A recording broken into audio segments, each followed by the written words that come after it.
Enlève les serres, s'il vous plaît.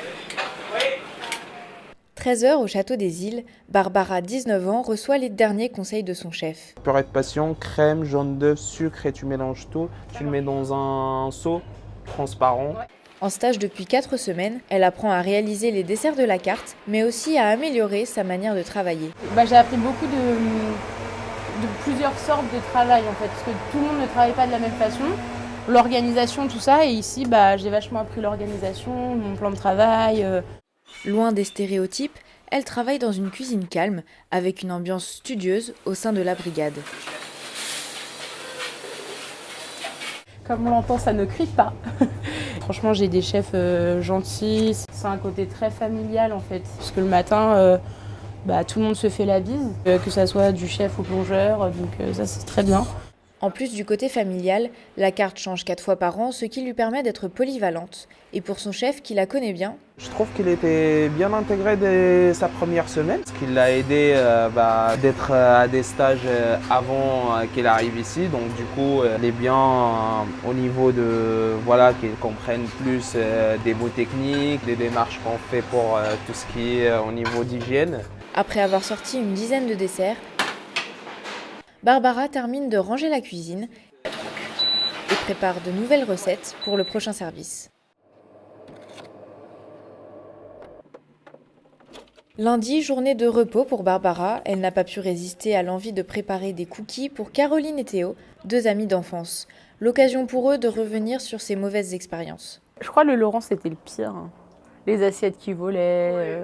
Puis elle en pouvait tellement plus qu'on voyait des messages et le matin on s'envoyait des messages de motivation en mode allez c'est bientôt fini, plus qu'une semaine et on faisait le décompte. Le Laurent, un stage usant, 8 heures par jour passées dans un sous-sol à faire des milliardises à la chaîne. Et alors je parle pas du chef de cuisine qui balançait les assiettes quand c'était mal fait. Donc voilà. Donc ça c'était magnifique. Une fois je suis remontée puis je suis passée à ça.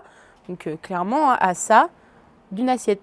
Une période difficile, accentuée par des remarques discriminatoires, mais aussi des insultes sexistes. Moi, me faire insulter de salope toute la journée, c'est pas pour ça que je fais le métier, quoi. Des mauvaises expériences qui sont maintenant derrière elle, et tout particulièrement en ce 14 février. Vous mettez la gélatine après et vous le versez sur le chocolat. Et vous lissez votre chocolat sans incorporer d'air, pas de bulle d'air. Oui chef.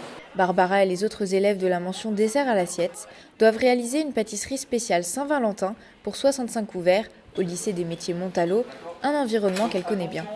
J'ai fait toute ma scolarité ici, donc c'est-à-dire 2 ans, 3 maintenant. Avant, j'ai fait pâtisserie, donc un CAP, du coup pâtisserie normale, basique, et puis après je suis venue ici. En CAP classique, on est sur des grosses pièces, donc des gros entremets, les fraisiers, les framboisiers, machin nanana. Et ici, on va être sur des petites quantités, enfin grosses quantités, mais petites sur des assiettes. Donc c'est pas la même pression, c'est pas la même, rien n'est pareil. En regardant les élèves terminer leur préparation, le chef de brigade observe les avantages du parcours de Barbara avant son arrivée dans cette section. Elle vient d'une section pâtisserie, donc elle a toutes les bases, la plupart des bases en pâtisserie d'assez bien maîtrisées. Sur des desserts à l'assiette, on a besoin de petits détails, c'est les petits détails et des détails d'une finesse assez soignée, on va dire. Après 5 heures de travail, le cœur amour de la Saint-Valentin est enfin prêt pour être envoyé en salle. Barbara en profite pour aller remercier les clients. Super, je suis contente alors.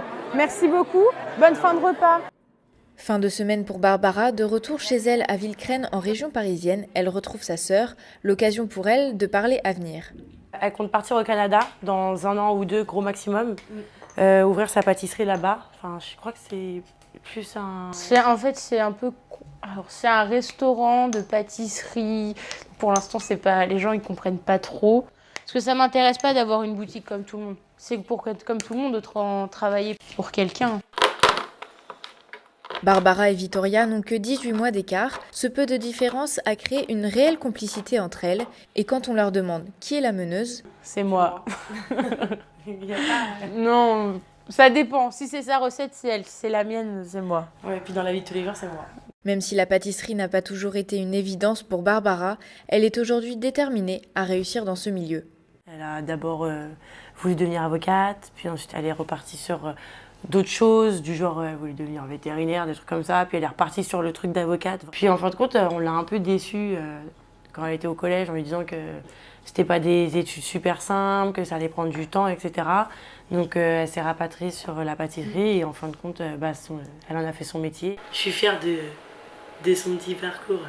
Un parcours qu'elle assume aujourd'hui grâce à ses proches qui l'accompagnent dans ses projets.